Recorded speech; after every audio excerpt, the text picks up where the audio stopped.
Welcome back. This is Election Exchange, and the discussion we are having now is about Mr. Narendra Modi's recent speech to three major economic groups or three segments of the economy, to India Inc., to traders, as well as to the ICAI, to the Chartered Accountants Association. The main thrust of the speech was largely general. He spoke about the need to approach federalism from the point of view of the states, to make a partnership between the centre and the states. That clearly was a key takeaway. There was also a very important central theme of addressing the trust deficit and the confidence deficit that seems to have crept into both India Inc., into the economy, as well as in policy makers and policy implementers. A third major pillar of the speech was his thrust on governance, which has been Narendra Modi's traditional strong point, the ability to say that it's not just making policy, but implementation of policy, of governance that India lacks at this point in time. Those were some of the key takeaways from his speeches to the various economic groups. We have with us a star panel from Indian business speaking about their key takeaways. As you can see, Mohandas Pai, Sanjay Dutt, Dr. Shubir Gokarn, Deepen Seth and Mr. Seshasai are some of the guests we have been speaking with. We have got some other guests also joining in. Mr. Seshasai, would you say that the Modi speech was able to bring the federal element very keenly in? Do you think he'll be more successful than the current dispensation on getting the cooperation of the states? That answer is a political answer. It's not quite a part of the economic agenda. That there needs to be harmony between centre and states to get the country moving, I think, is undeniable, and he has underscored this very, very well.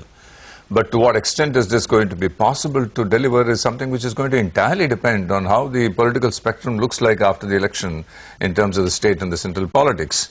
But I think what certainly was the takeaway was that since he realized that this is very important, one would expect that he would walk that extra mile to make sure the states come on board regardless of the political hue and colour. For instance, he said the CCI, the Cabinet Committee of Investments, should not have comprised of just the cabinet members, but the concerned chief minister. That's right. If he institutionalized that, do you think he would have walked the mile? Absolutely. I think the fact that he chose to say that means that therefore he's got the intent to put his arms around the other states and other political parties, and therefore there is a big hope. And this is not going to be therefore a confrontationist kind of a government is what I thought that he was wanting to convey, and that's a very good message. Okay. Well, Dr. Shubir Gokarn, I would assume going from where you are coming from with so many years of Reserve Bank headship behind you, do you get any key takeaways in terms of how fiscal deficit may be tackled, since that will clearly be a very important part of what the next government will have to deliver? No, actually I have to say that from the speech specifically I did not, but I want to make a more general point in relation to this.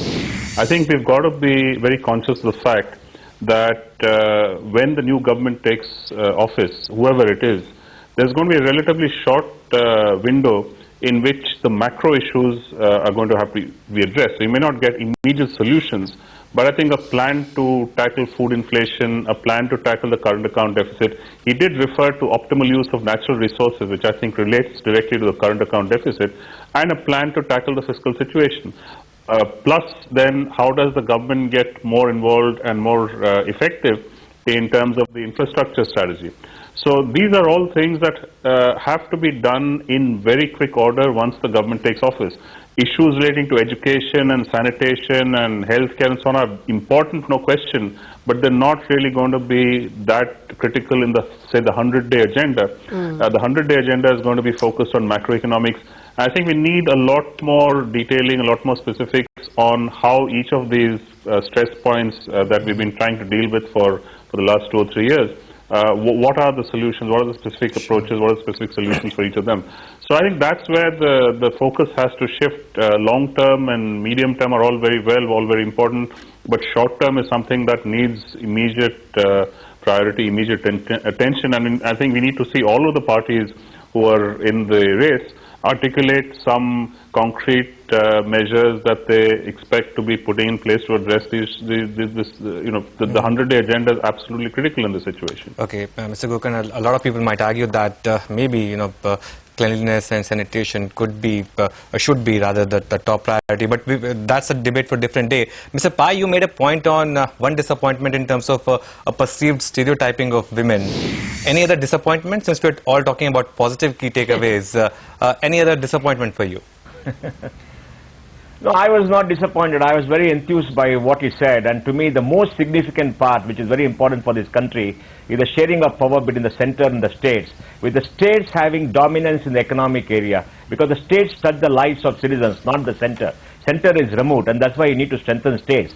And we have an architecture of the devolution of power made up in the 1950s, when we wanted a very strong state, strong center, because we're creating a country where the country did not exist. Now we are 64 years after we made the constitution. We require a new structure to take care of the next 20-30 years. And that's why his focus on empowering states, economically and otherwise, is the most important thing. And sharing power with the state chief minister, I think that is the heart of the new governance paradigm that's going to come if he becomes prime minister. And hats off to him for articulating that, because I think it's one of the most important issues that we face right now.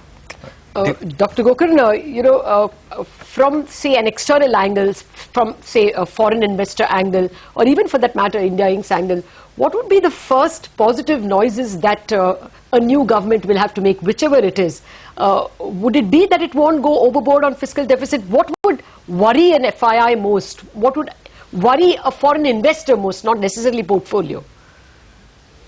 I think it's the three things that I mentioned: food inflation and the consequences of persistent food inflation on monetary policy, and the ability of interest rates to stimulate investment. And that's, we're seeing that kind of conversation go on in the background right now.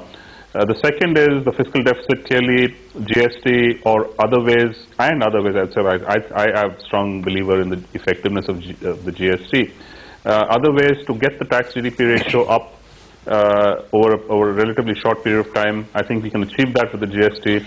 The third is the current account deficit. I mean, let's not become complacent about the narrowing of the deficit now, because it's happening on the basis of somewhat unsustainable factors.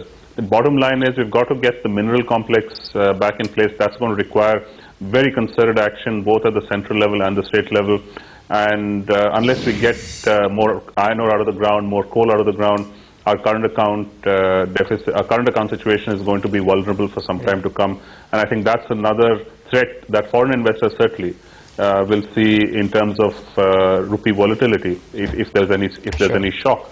So I think having a strategy, this is a macro strategy, I think, that we have to be putting in place, or the new government has to be putting in place as soon as it hits the ground. And you know, other things are important, as I said, but they can wait till the government settles into this track. Let's hear on these issues and then focus on the longer term. Okay, let's